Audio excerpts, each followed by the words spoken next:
کی گئی ہے اس میں آپ حضرات کو بزرگان دین اور اکابر اور اسلاف جو دنیا سے گزر گئے اللہ کے نیک صالح بندے تھے ان کی ان ہدایات کو بیان کرنا ہے جو وہ اپنے زمانے میں اپنے مریدین متوسلین محبین اور اپنے پاس آنے جانے والوں کو سناتے تھے سمجھاتے تھے بیان کرتے تھے اور ان اعمال کے کرنے کی ترغیب دیتے تھے۔ دو طرح کے اعمال ہیں، ایک اعمال ہوتے ہیں انفرادی تنہا کرنا اور ایک اعمال ہوتے ہیں اجتماعی کچھ لوگوں کے ساتھ مل کے کرنا۔ ان دونوں اعمال کی شریعت نے تلقین کی ہے، اجتماعی اعمال بھی اور انفرادی اعمال۔ جیسے نماز باجماعت ہے یہ ایک اجتماعی عمل ہے، حج ہے ایک اجتماعی عمل ہے، لیکن زکوٰۃ انفرادی عمل ہے، ہر شخص اپنی زکوٰۃ ادا کرے۔ رمضان کے روزے ہیں انفرادی عمل، ہر شخص روزہ رکھے۔ تو شریعت میں اسی طریقے سے بہت سے اعمال جو ہیں وہ انفرادی ہیں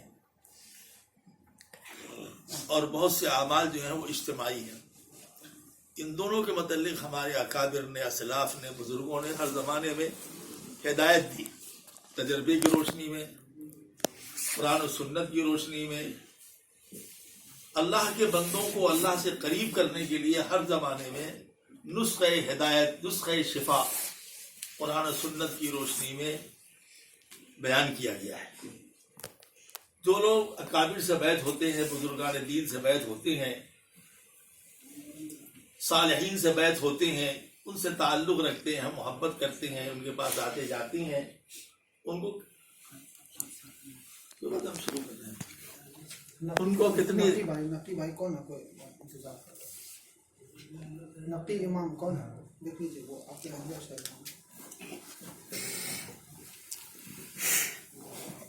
ایسے تمام انسانوں کے لیے لوگوں کے لیے ہمارے اکابر اور اسلاف نے کچھ طریق بیان کیے، کچھ اعمال بیان کیے، کچھ زندہ رہنے کے لیے پرسکون زندگی گزارنے کے لیے انہوں نے ایک دستور ایک لاہ عمل قرآن و سنت کی روشنی میں بیان کیا اور ہر زمانے کے لوگوں نے اس پر عمل کیا اور اللہ نے ان کو کامیاب فرمایا۔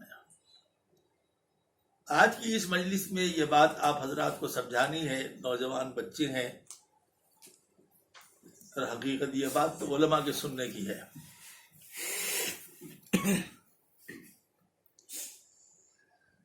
کہ ہمارے اکابر اور اسلاف نے جو باتیں ہمیں بتائی ہیں اس کو نسخہ کیمیا کہتے ہیں، نسخہ شفا کہتے ہیں، نسخہ ہدایت کہتے ہیں۔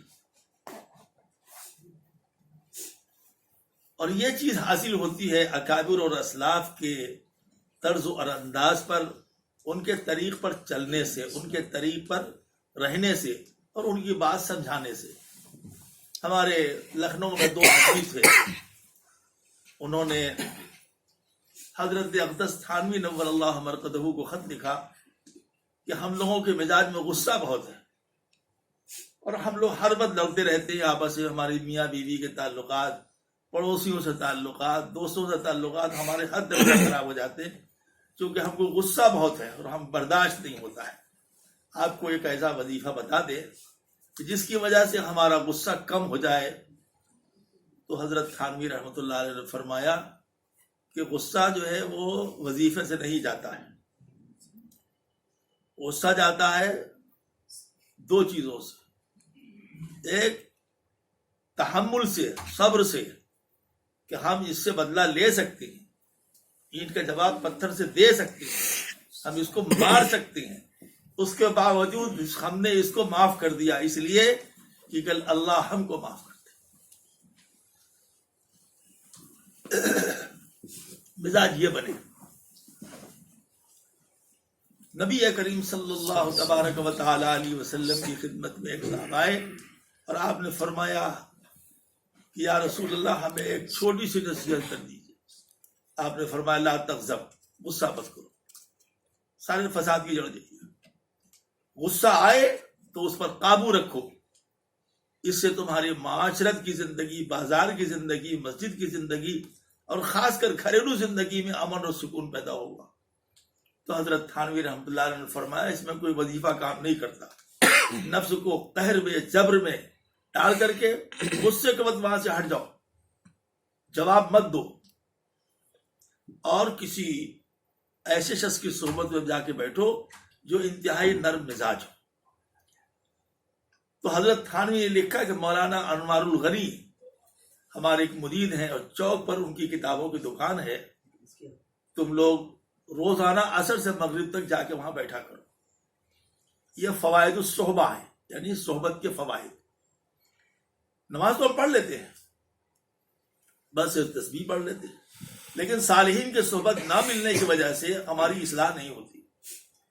تو مولانا انوار الغنی صاحب کی لکھنؤ چوک میں کپڑے کتاب کی دکان تھی. یہ دونوں آدمی عصر کے بعد جا کر کے ان کی بیٹھے، جا کر کے عصر سے مغرب تک بیٹھتے، اٹھ کے چلے آتے. نہ مولانا ان سے پوچھتے کیوں آئے ہو، نہ یہ بتاتے کہ کیوں آئے ہیں، نہ وہ پوچھتے کہاں سے آئے ہو، نہ یہ بتاتے کہ کہاں سے آئے. بیٹھتے تھے. حضرت تھانوی نے ان کو لکھا تھا کہ 40 دن تک پابندی سے عصر کی نماز کے بعد سے مغرب تک جا کے ان کی دکان پہ بیٹھا کرو، اور کچھ کرنا تم کو نہیں ہے. یہ جو بات کہی گئی ہے کہ محقق شیخ سے بیعت ہونا چاہیے، پیروں سے نہیں، اسی وجہ سے کہی گئی کہ محقق شیخ جو ہے وہ آپ کا علاج منٹوں میں کرتا ہے، وہاں گھنٹوں میں نہیں ہوتا. ایک سائیکل والا ہم سے ملنے آیا تو کہنے لگا میں فلاں سے بیعت ہوں، انہوں نے ہم کو 2500 روپیہ، 2500 اس میں ذات کا ذکر بتایا ہے. ہم سے ہوتا ہی نہیں ہے. کبھی 500 ہوتا ہے، کبھی 700 ہوتا ہے، کبھی 1100 ہوتا ہے. کہنے لگا کئی مہینے کے بعد ہمارے پیر سے ملاقات ہوئی تو ہم نے بتایا کہ جس دن بھر ہم پھیری کرتے ہیں ہوتا نہیں ہے، تو کہنے لگے 5000 کیا کرو. جس سے وہ 500 نہیں ہو رہا تو اس کو 5000 کیا کرو. سمجھا آپ؟ اس کو اس کو پیر کہتے ہیں.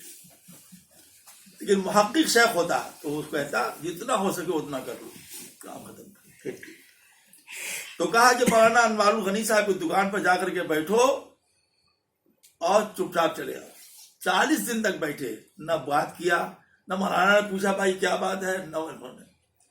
40 دن کے بعد انہوں نے حضرت تھانوی کو خط دیکھا کہ حضرت غصہ تو ہم لوگوں کو بالکل ختم ہو گیا، ایک دم مزاج میں ٹھنڈک آ گئی. یہ بات سمجھ میں نہیں آئے کہ نہ ہم لوگوں نے کوئی وظیفہ پڑھا یا سلام ہو یا لطیف ہو، نہ ہم لوگوں نے کوئی دوا کھایا، نہ انہوں نے ہم سے کچھ پوچھا، نہ ہم نے ان سے کچھ پوچھا. لیکن اللہ نے ہمارے دونوں کے قلوب کو بالکل نرم کر دیا ہے. اب ہماری بیوی بچوں سے بڑی محبت ہے، دوستوں سے بڑی محبت. یہ کیا بات ہوئی؟ حضرت تھانوی نے لکھا کہ یہ صحبت کے فوائد ہیں. مولانا انوار الغنی صاحب طبیعت کے بہت نرم آدمی، یہ انتہا نرم، کسی کی تکلیف کو وہ سن کے برداشت ہی نہیں ہو پاتا تھا. ہم نے بھی ان کی زیارت کیا، وہ پاکستان چلے گئے تھے، ہم نے بھی آخر عمر میں ان کی زیارت کیا. چہرے ہی سے پتہ لگتا تھا کہ مجسم برف ہے.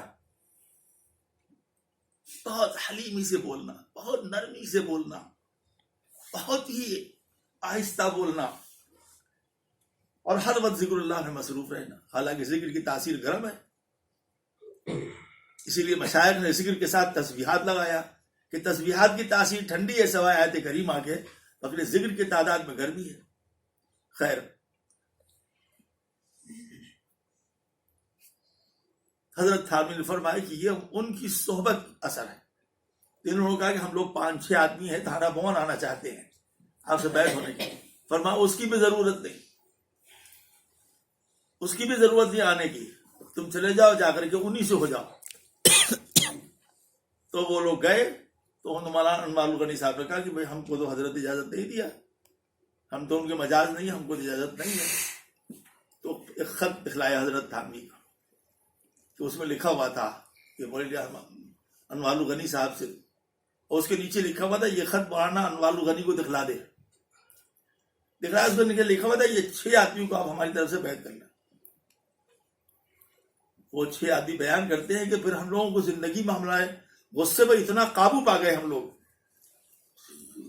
ان کی صحبت کی برکت سے کہ ہمارے گھروں میں جھگڑے بند ہو گئے، فتنے بند ہو گئے، ٹنٹے بند ہو گئے.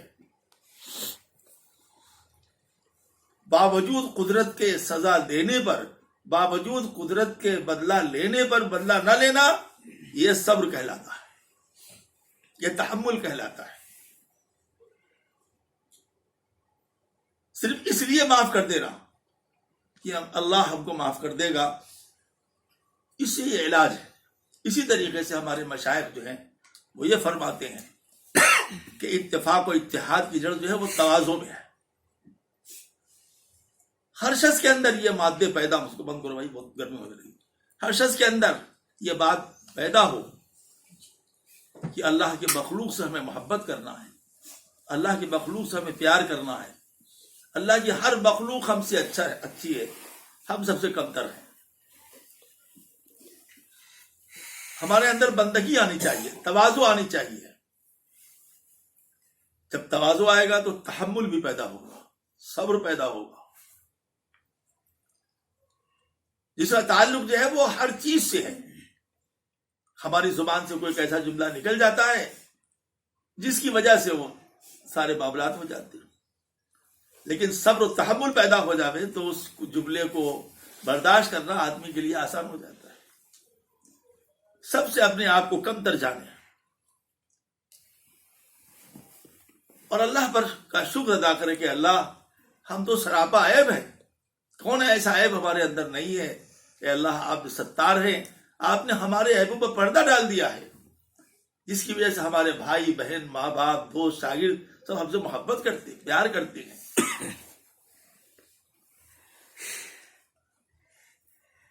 یہ چیز انسان کو انسان بناتی ہے۔ عباد الرحمن الذین یمشون علی الارض حونا، رحمان کے بندے جب زمین پر چلتے عاجزی سے تواضع سے چلتے ہیں۔ وَإِذَا خَاطَبَهُمُ الْجَاهِلُونَ قَالُوا سَلَامًا، جاہل آدمی جب ان سے لڑنا چاہتا ہے، بگڑنا چاہتا ہے، لڑائی جھگڑے کرنا چاہتا ہے، بحث مباحثہ کرنا چاہتا ہے، تو وہ سلامتی سے گزر جاتے ہیں۔ نہیں بھائی، شریعت حقہ نے، ہمارے اکابر نے شریعت حقہ کی روشنی میں زندگی گزارنے کا سلیقہ بتایا، انفرادی زندگی کا بھی، اجتماعی زندگی کا۔ یہ چیزیں ہمارے اندر آئیں گی بھائیوں دوستوں بزرگوں تو ہم ایک اچھے انسان بنیں گے۔ اسی طریقے سے تیسری بات ہمارے اکابر کہتے ہیں کہ ہم اپنے نفس کا محاسبہ کریں۔ 24 گھنٹے میں کسی وقت رات کو سونے سے پہلے صبح کو اٹھ کر کے جس وقت موقع ملے 5 منٹ محاسبہ کریں کہ آج ہم نے کون کون سی نیکیاں کی، اس پر اللہ کا شکر ادا کریں۔ کون کون سی ہم سے کوتاہیاں ہو گئی، نظر کی، کمر کی، زبان کی، آنکھ کی، شہوت کی، ان پر اللہ سے توبہ اور استغفار اور معافی مانگے۔ جب ہم گناہوں سے توبہ کرتے رہیں گے اور اللہ کی نعمتوں پر شکر کرتے رہیں گے، خیر کے کاموں میں شکر ادا کریں گے، اب برے کاموں سے توبہ کرتے رہیں گے تو ہمارے لیے راستے کھلیں گے اللہ تعالیٰ کی قربت۔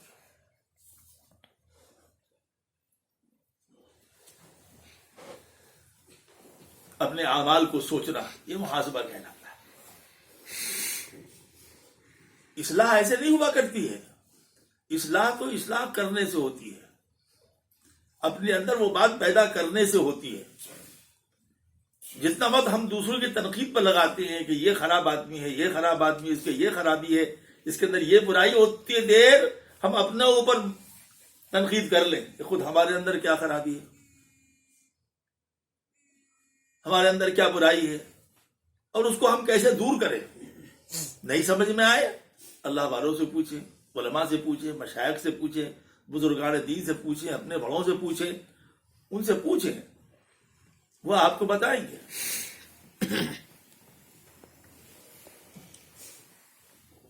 اور ان کی ہدایات پر عمل کریں تو پھر راستے کھلے گا۔ راستے بغیر کسی کو اپنا مرشد مربی رہنما بنائے ہوئے نہیں کھلتا ہے بھائی۔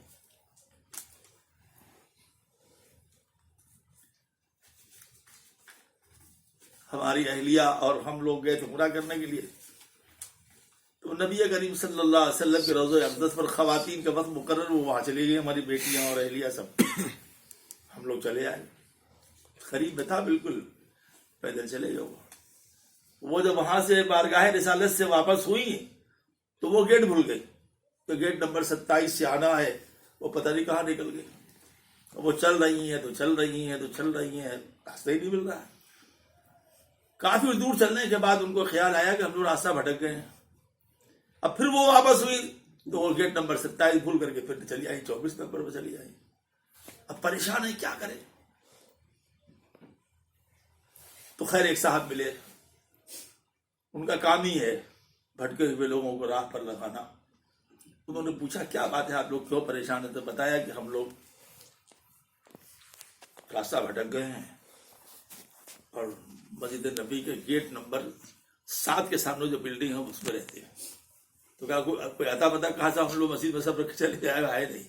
اس نے کہا بیٹھیے, ہماری اہلیہ کو ویل چیئر میں بٹھالا اور 5 سے 7 منٹ میں وہ لا کر کے وہاں پر کھڑا کر دیا. بہت ہماری اہلیہ نے اس کو دعا دیا. اب ہم لوگ پریشان کیا اللہ میں ہوا کیا؟ تو بتایا یہ ہوا. خیر کے نمازے کے میں نے اس کو بہت دعا دیا. وہ بہت ہاتھ جوڑ کے کھڑا رہا, بڑی دیر تک کھڑا رہا ہاتھ جوڑ کر کے کہ صاحب ہمارا تو کام 40 سال سے یہی ہے, جو لوگ راستہ بگڑ جاتے ہیں بھول جاتے ہیں ہم ان کو منزل پر پہنچاتے ہیں, کیونکہ ہم یہاں کے گلیوں سے واقف ہیں اور حاجیوں کی عمرہ کرنے والوں کو دعائیں لیتے ہیں. اللہ شاید اسی برکت ہمیں مغفرت بخش دے.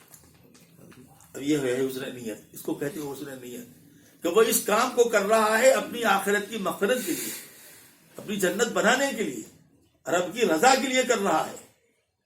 تو قدم قدم پر کتنی نیکیاں کما رہا ہوگا. اور ایک اور بھی ہے کہ بھٹکے ہوئے کا جیب کاٹ لو, ان کا زیور چھین لو, ان کو لے کے بھاگ جاؤ, ان کا سامان لوٹ لو. لیکن یہ بیچارہ 40 سال سے کر رہا ہے بھٹکو لوگوں کو راہ منزل پر پہنچانا. 5 وقت کی نماز مسجد نبی میں پڑھنا, ایک چھوٹی سی دکان کی ہے اس سے اپنا روزی کمانا, اور اللہ کی مخلوق کے رات بھر خدمت کرنا, رات بھر یہ کرتا رہتا. جب آدمی کے اندر انسانیت جاگتی ہے, شرافت جاگتی ہے, ایمان پیدا ہوتا ہے, حیا جاگتی ہے, تو آدمی پھر اس قسم کی خدمت کرتا ہے.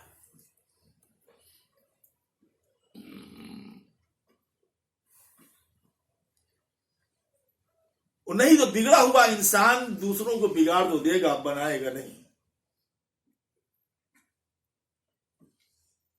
اسی طریقے سے اپنے کو سب سے کمتر سمجھنا. ایک عالم ہے وہ اپنے کو عالم سمجھنا فرض ہے, ایک حافظ ہے اپنے کو حافظ سمجھنا فرض ہے, ایک قاری ہے اس کو اپنے کو قاری سمجھنا فرض ہے, ایک عالم اور ایک مفتی ہے اس کو اپنے کو مفتی اور عالم سمجھنا فرض ہے. لیکن افضل سمجھنا نہیں, افضل نہیں, کیونکہ افضل کیا ہے وہ اللہ جانتا ہے. فضیلت عند اللہ کس کو حاصل ہے یہ اللہ جانتا ہے. حضرت سیدنا مجدد الفسانی حضرت شاہ باقی باللہ سے بیعت ہوئے تھے. شاہ باقی باللہ فرماتے ہیں کہ ہم کو خواب میں بتایا گیا تھا کہ تم کو ایک ایسا شخص ملے گا جس سے ابطار عالم کے اندر دین و ایمان پھیل جائے گا, اس کی بہت قدر کرنا. ہم 20 سال سے تمہارے منتظر ہیں. حضرت شیخ احمد سید احمد سرہندی تھے, وہ شاہ باقی باللہ کے سے بیعت ہوئے اور ان کے بہت اونچے درجے کے خلیفہ ہوئے. اللہ تعالیٰ نے دور اکبری میں ان کو پیدا کیا, دین و اسلام کی خدمت کے لیے جو کچھ انہوں نے کیا, ہاتھ پہ توڑوائے, جیل کی سلاخیں کاٹی اور اپنے ہاتھ پہ توڑوا دیے, یہ سب توڑ دیا تھا. لیکن اللہ نے پھر ان سے دین کا کام لیا باوجود ہاتھ پہ ٹوٹ جانے کے, کہ اللہ نے ان کے جتنے بچے پیدا ہوئے, خواجہ معصوم سرہندی سے لے کر خواجہ سیف اللہ تک, سب ولی کامل ہوئے.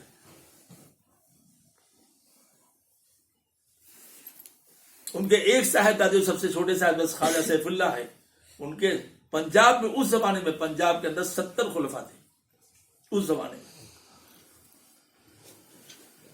اور اتنا اونچا مقام حاصل کیا کہ جب حضرت سیدنا مجدد الفسانی اپنے شیخ کی بارگاہ میں جاتے تھے تو شیخ اپنی جگہ بٹھال کے مریدین کے سب میں بیٹھ جاتے تھے.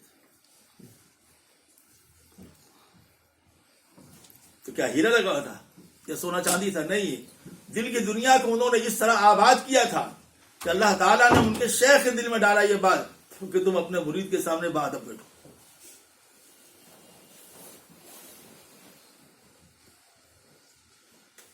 بکراکیوں سے تقریروں سے نہیں بنتا ہے آدمی, آدمی بنتا ہے عمل سے. ایک عالم کا اپنے کو عالم سمجھنا فرض ہے، عالم نہیں سمجھے گا تو وہ گنہگار ہے، لیکن اپنے کو افضل سمجھنا یہ گنہگار ہے، یہ گناہ ہے، کیونکہ فضیلت کا مدار تقویٰ پر ہے، طہارت پر ہے، اور یہ اللہ جانتا ہے کہ کس کو کیا مقام حاصل ہے، کیا درجہ حاصل ہے. یہ اس کی اصلاح ہونی چاہیے. مشائخ یہاں اسی کی اصلاح کرائی جاتی. تزکیہ نفس کا معنی ہی یہی ہے کہ وہ تمام خوبیاں جو رسول اللہ صلی اللہ علیہ وسلم نے اپنے صحابہ میں پیدا کر دی تھی وہ خوبیاں ہمارے اندر آئیں.